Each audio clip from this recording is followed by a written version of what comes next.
Welcome to Your 2 Cents, the podcast. I'm Alicia Mccarvell. And I'm Sylvia Beirnes, and this podcast is made in partnership with the credit unions because they are just as obsessed with talking about money as we are. I know all too well, unfortunately, that life can just throw wrenches in the plans that you have.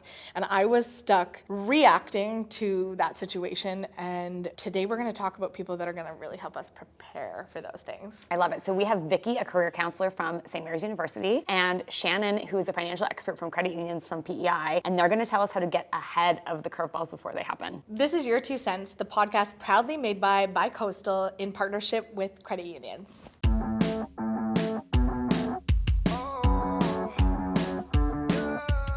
Okay, we've talked so much about versatile skills, transferable skills. It's actually one of my favorite things to talk about because I love that when you're talking about like music. Why do you love music and picking that apart? Because so many people miss the why behind the actual output. But there are some very tangible skills, I think anyway, that maybe will serve you well as you're out looking for a career. Are there any skills you can think of in particular that you think are really versatile that people should look inward to see if they've got them, or even like learn a new skill so that they can have that more transferability? Is that a word I just made up? I think so. Yeah. No, I think that's a word. I think Okay, it's a word. great. I think it's a word. Transferability. Yeah. So, yes, absolutely. So, really the number one skill in this sort of future of work that we're currently in that is very uncertain. I mean, there's so many factors playing into that. The number one skill that employers are looking for when people graduate university is the ability to learn how to learn. So what does that, what The is that? irony of that. exactly. Yeah. And you know, the fantastic thing about getting any degree is that actually throughout your degree, you're learning how to learn. You're learning how to navigate a new environment, new professors, new demand, expectation. So it's a social and emotional skill. We used to call those soft skills. I don't like that word because it kind of devalues them, but those social and emotional skills of learning how to learn, and really what's involved in that is an open-mindedness. It's an adjustment of expectation. It's kind of going in expecting things to change and being open to picking up new skills. And then in that sort of trying to build the confidence of, I can, because I've done that before. Everything that's a skill right now is just something I didn't know how to do that I now know how to do. Yeah. And that will just continue to happen over and over again. So most likely in the work environment now, in any field that you're in, basically because of technological disruption, you are going to have to learn on the job. You are going to have to pivot and adapt. So learning how to learn or learning how to stay open-minded is really one of the biggest skills I would advocate for. That's, my mind is blown, but it's such a good point. We It's both so look funny, at you each go to other. school to learn how to do the job, but then you also have to be able to learn while doing the job you just learned how to do. Like it's Well, In the things are end. changing so quickly, and I know that like people can be entering school right now, and then by the time they're done school, the whole world has changed. Like nothing has happened faster than it ever has. When I was in school, which feels like it was yesterday, and we were in computer labs because we didn't even have laptops to move around, and then all of a sudden we're out of school, and that completely changed like within a year. That was like a tiny leap in comparison to what's happening right now. And so I remember having to, tell people that had been in departments for a while when I was in the corporate world, like, okay, we're going exclusively to email. I'm really dating myself with these references, by the way, but that the apprehension to do that made people stagnant in their jobs. And the people who are going, I don't know how to do this, and even the first job I ever took in the marketing world, my boss said, have you ever used Photoshop? And I was like, no, but I can learn. And he said, have you ever done an ad buy? And I was like, no, but I can learn. I literally think I answered every question with a no on the actual skill, but every time I had this openness to wanting to learn. And they're like, we're hiring you because we can tell that you want to grow into this role. And then I learned because they sent me for training and they did all kinds of other things to support that growth. But I actually didn't have all the skills that were on the job posting, but I was excited to learn. And that's always been really important to me because otherwise you're going to get stuck behind, and now more than ever probably. Yeah. What would you say, Vicki, is advice that you give to the students that you're talking to in terms of career to be prepared for how technology changes literally so consistently? I feel like we're lucky. I grew up on those changes. That was my generation. So I had no choice but to be very like on the ball when it comes to that stuff. And I've coached it and taught it to my parents. But is there advice that you give to your students to help them be better prepared for that? as it changes and grows? Yeah. So first is come to me and let's talk about you so we can know your values and interests and what's underneath where you want to go. And those social emotional skills, like I said, try and develop those. One thing that I would say is super important, because university has not changed, but our expectations of university have changed, that it's a career development facility and institution, and it's actually an academic institution. So most university degrees are not going to teach you exactly how to do any job. Some will, but a lot of them won't, especially in the arts. So I would always say the best thing you can do is go for the co-ops, go for those student summer jobs, apply to programs like FSWEP, which is the Federal Student Work Experience program. Try and get a little bit of like everyday modern current experience so that you can get exposure to what's actually happening in the industry you want to go into. And I don't think it's ever too early to network and have information interviews with people in the field in the direction that you want to go, so that you can get that anecdotal information, what's happening, what's current. Yeah, I love that. Yeah. Same. I used to think networking was a cheat to like get ahead. And I'm like, oh, but you're supposed to just have to like struggle and push through. If you network, it's just opening more doors for you. You still have to walk through the doors. You still have to show that you can do the thing once you get there. But I think networking when you're younger is massive. And what it shows on the other side of someone reaching out going, hey, I know you're not hiring, I just want to learn a bit more about this. You're like, well, now I want to hire you because look at you, you're showing up and you've got all this willingness to learn and that interest. Like, you are ahead of the game if you are doing that. And send a thank you afterwards. Yeah. Yes. Yeah.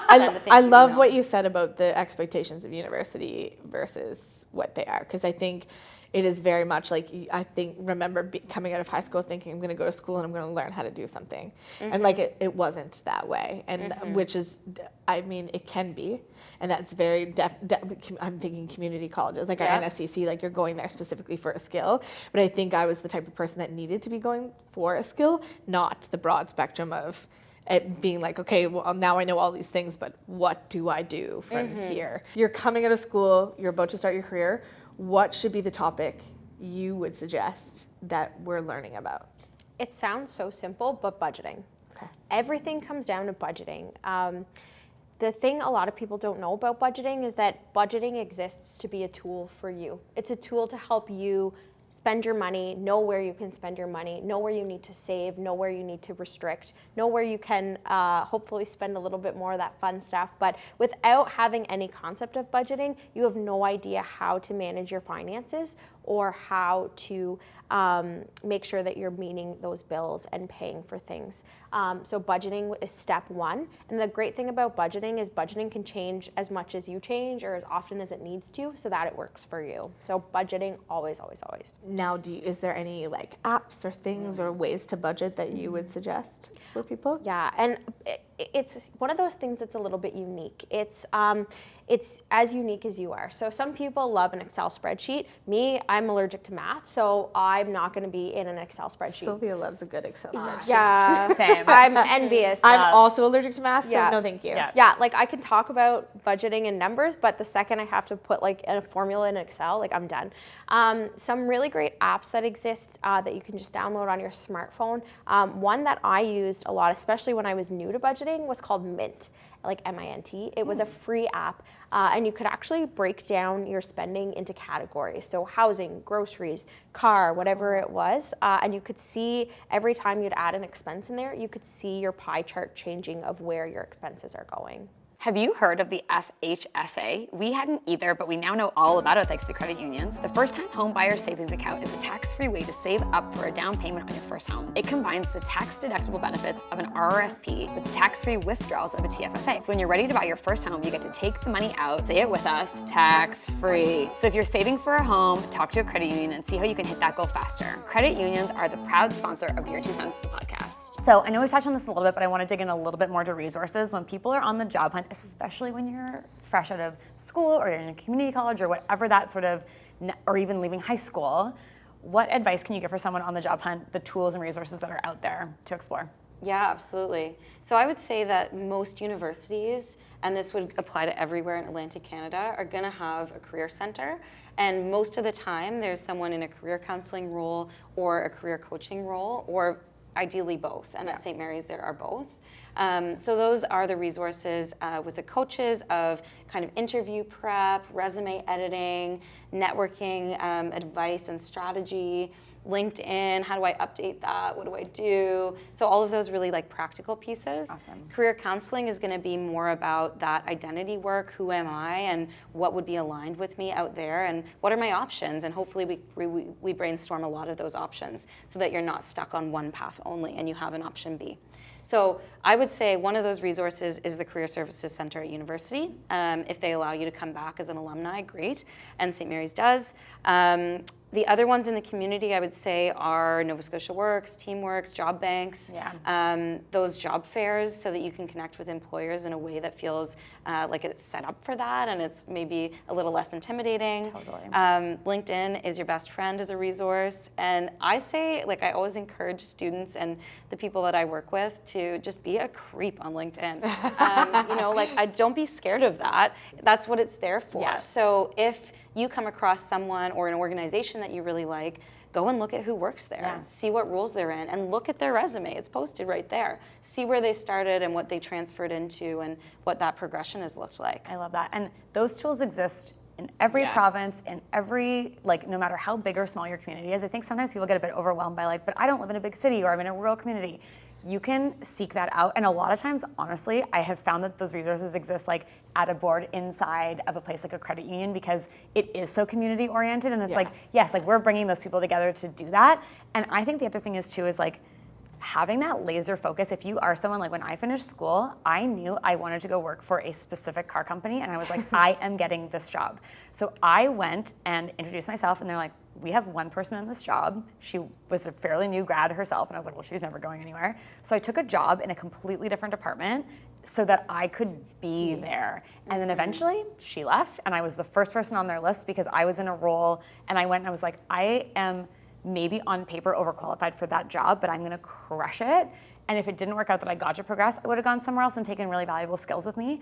But I think also showing up, I think there's an expectation now that you need to go out of your into that first job in exactly a specific role or pay bracket or whatever. And there's something to be said for cutting your teeth and getting to know the organization, because what happens if you fall in love with a completely different department and just kind of getting into the organization so you can network and meet people.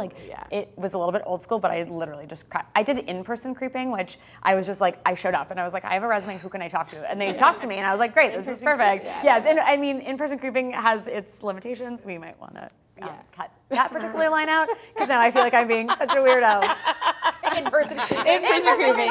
No, I do like that. I like the going and looking at other people's resumes. I never thought of that to see where mine had holes comparable to what other people were doing in the industry. I loved that. Now, for you specifically in the finance money side of things, is there resources for people to go to when they're being proactive or reactive within your world?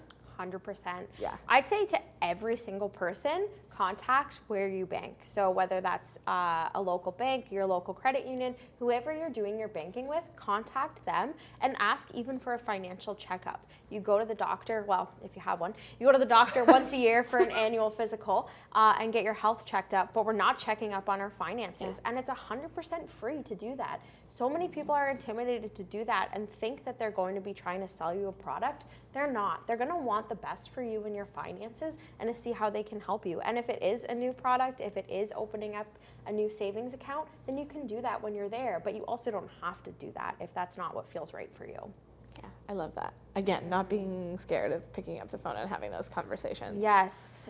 I always try and channel my innermost Shannon extrovert when I'm in those moments. Like, just pick up the phone and just start talking, and you'll be surprised at where the conversations will Is that a take you. universal thing? Like, I feel like I don't like answering the phone.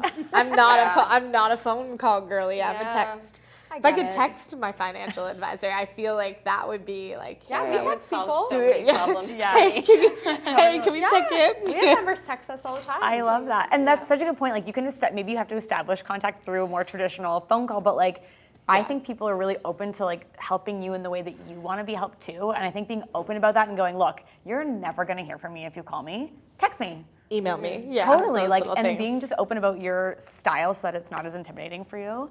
You two are so wonderful. I could have this know. conversation forever. I'm buzzing, and I wish I had both of you when I was a much younger version of myself. But one of the things I love so much is that we're talking to you because you're both real people, even though you're dealing with big financial and career things. Yeah. So we have some hot questions to end our podcast on. Yeah. I also wanted to share, Oh, yes. like from the resource perspective, I forgot to mention some free online resources, which might be kind of helpful. Absolutely. heck Go right yeah. ahead. And Yeah. I feel like I've been sitting here sort of preaching, get to know yourself. So there are some, pretty fun online tools that you can use. Some of them have paywalls. I will just say Yes. that disclaimer. Yeah. But there's one website called truity.com, and it's, the Enneagram stuff. We've got Myers-Briggs, and there's a career aptitude test. So some of those can be some free online ways that you can get to know yourself and your strengths, and that might help to inform a direction that you want to go in. That's really quizzes. Oh, yeah, I love that. love this because And it's doing true. it proactively too, I think. Yes. is, like Yep. having that in your back pocket to be like, oh, this is not going the way I want. How can I use what I already know? Yep. Absolutely. I love that. I used to love like a magazine quiz, and I feel like this is the grown-up version of that. And like, getting Yes. to know yourself. They actually reveal more It's than like you would Cosmo. think. Exactly. Yes, it's like those Cosmo quizzes. Yes, I love it. I love it. They And- should sneak those in about financial literacy and careers. Like, Yeah. like if you read So Cosmo, sneak this in at the back, and It's a we'll learn partnership some- opportunity. Exactly. Okay, we're calling Cosmo right after this. Well, Send me okay, an email. we have Cosmo-esque questions, I guess. That's what we've got for you. Yep. And touching back on you are people, and I think that was a really important part of what you said is that when you are in those spaces, when you are feeling that like daunting shame, like the people you're calling are human and they've been there and they've struggled with those things too. So, okay, so what we want to know is, what is the best thing you've ever spent money on? I think a good mattress. I love Listen, it. I love my mattress, so yeah. What about Okay, you? my answer isn't as fun, but I would genuinely say my education. That is one thing I had to go into a lot of debt to do, but it got me to where I am today. And being where I am today is working in a place that allows me so much freedom to be myself. And that is super important to me. And I work in a place that aligns with my values. So for me, going into that debt, spending that money, I couldn't have made a better decision. I love that. I will change my answer. I mean, I do value a good mattress. It helps me sleep and be prepared for the day. But I went back to school fairly late in life. I mean, actually, in comparison to my peers, there were people in their 50s in my program. But I went back to school to do some counseling after doing many career paths that sort of seemed like a fit, but not the actual fit. So I took many years to decide to go back, and I think that was really valuable. I did a very applied master's program in counseling that had a practicum placement as well in both at Dal as a career counselor and a psychotherapist, and now I do both as my career. Cool. So yeah, I'd say that was a really good spend. Yeah. As well. And therapy. Smart girl. Spending And on therapy therapy is great. We love it. We could just talk about this. Exactly. Yeah. Great spend of money, Yeah. always. Okay, what's the worst thing you've ever spent money on? The irony in this is I'm going to say the education that I had, which is so funny. But I think I wouldn't normally say that, but I think that it is important for people to realize that like I did jump right out of school into what I thought was going to be it. And like I don't regret spending that money, but I think it was the worst place for me to put my money at that time. Like I could have done cooler things. I could have known more before I got into my career. I could have spent it on saving and experience. So I think for me in that space, it was at the time the worst place I spent my money on, which is hilariously contradicting to both of your answers in the previous one. But it is true for people, like not knowing 100%. really made it. Like it was a lot of money to put into a space where I didn't really know myself and what I wanted to do. And We're told that that's the option that we're supposed to take, but not everyone's life path should lead to education or the type of education that you went through. So I don't think that's, I don't think it's a bad thing to disagree with us at all. I think it's just a different life path. yeah. So what's the worst thing you Tell my spent mother money that. on? Oh my God, there's so many things. I would say, I think day to day, spending money on takeout food and coffee is not this is something that I think about a lot. All of that money that I spent on takeout coffee, I could probably afford the best espresso machine ever. Yeah. So I think that that's probably day to day where I personally think I could do better in my finances. And also, speaking of the values thing, I know I value being in a public space and having those spontaneous interactions. So now I have bought myself a nice espresso machine, and I do plan those days that I want to go out just because I know that I'm actually looking for the social interaction more than the coffee. Totally. That's actually such a great point, is like, if you like your coffee at home, like I drink coffee to get my caffeine in me. I don't, but I go for the social interactions for other things. I so need like the caffeine for the social interaction. exactly. So if you're like lunch out is like gonna fill my cup, then like that's a great way to budget to like put that money in there. I love that. That's really, I never really thought about it like that Yeah, I before. love That's really cool. Absolutely. And Shannon, what's the worst thing you've ever spent money on? Oh, definitely my first car. It was Yeah. a 2000 Honda Civic, and I'm pretty sure I watched it rust in front of me, and it became fine to undrivable within 6 months. No. Yeah, Herman the Honda. Herman. That's a great name though. It really suited him. Do you have a name for your car? Oh my God, I'm like, do I have a name for my car? I've always named my cars, but I don't think this current car has a name. I'll change it when I go home. I need to look at it because it has to speak to you. Yeah. It feels Yeah, you have to. yours. Yeah, you have to have okay. But I did have a Corolla named Clyde, and I loved that That's car. a good name. Clyde Herman the and Corolla. Clyde sound like friends. They probably were. They probably Yeah. were, Yeah. for sure. Scott's car was Ron Burgundy, and then when I got my car, it was like the newer version of his car. So it was Veronica Corningstone and Ron. Yeah, Veronica and That's Ron. amazing. Yeah. I love it. Yeah, I yeah, love yeah, it, yeah. love it. Have you ever lied about how much money you have? Yes. Yeah. Yeah. Me too. Yeah, same. Yeah. Same. I've Absolutely. lied when I haven't had any. I've lied when When I've I do had it. have it, yeah. It's such a weird thing. Money Yeah. is so weird. Yeah. I actually, when I was 19, 20 years old, I moved to Australia for a working holiday. I got the visa for that.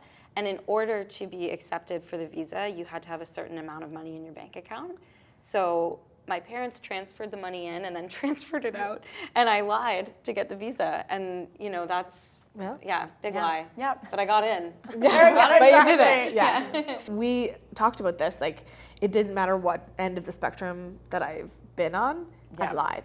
Either I was ashamed of not having money, or I was ashamed of having money, not knowing what to do with it, or I feel like. Or it even is- people going, I liked you more when you had this much money or Yeah. didn't have that much money, but now you are moving up in the world or learning how to use I'm a budgeting nerd. I will stretch my grocery budget. I will shop around. I have a deep freezer so I can buy in bulk and do all these things, but it allows me to spend on other things where I couldn't. I love consignment shopping. I'm able to buy maybe more quote unquote will- expensive things for less money. And people are like, that Disney trip. I will book that Disney trip. completely, because I Yes. love Disney. Yeah. That's not, you can't do that in a less economical way. Yeah. It's still flights and hotels and meals out, but I can buy clothes for cheaper and I can maybe scale back in that way. But I think it really confuses people when they see you in a certain way and you're either under or over that expectation. It's a really weird thing to battle. I've Yeah. lied about money in so many directions, for sure. Yep. Thank you for being here. I feel like there's so much hope for people to go out and face unexpected moments in their lives without being as scared. And I think the number one takeaway is have a conversation with whoever that needs With to whoever be. your resource is. Yeah, absolutely. Yeah. I love it. Thank you so much, you two, so for much. being here. Seriously. Thank for having you. us. Thank you. I wish both. we could Yeah, this go has been back in great. time, and then I could just have you both when I was, going through it. Totally. Now that we know you, we've got you in our back Yeah. pockets. Yeah. Thank you for being here. Of course, yeah. Thank you. As you know, I'm obsessed with planning and I nerd out over things like this, and having a plan is one of my favorite things in the world. So talking to Shannon and Vicki was so wonderful, especially about a topic like this that is so critical to be thinking about. I am not a planner. So learning those tips and tricks on how to like raise your hand, to call your debtors, how to look for resources to support you when you're facing something unexpected, and how to plan for that unexpected was something I wish I would have had back when I experienced my job loss, but something I'm really grateful that our listeners are going to have going forward. Me too. I've had so many curveballs thrown in my life, and I wish I knew them back then. I had no idea that if you were an alumni of a school, you could have a career counselor available to you when you're going through those stages. There's so many resources in the community that you can lean on, and just so many people there who want you to succeed when you're having a tough time. Shannon said something about how like we're all just people, and I think sometimes we forget that when we're experiencing that tough stuff. So I'm so grateful for Vicki and Shannon for coming here and having this candid conversation, because it's healed a little bit of the traumatized version of myself that went through this, and I really hope that the tips and tricks help you if and when you do have to experience something like that. Absolutely. This is Your 2 Cents, the podcast, proudly made with iHeartRadio and Bicoastal in partnership with credit unions.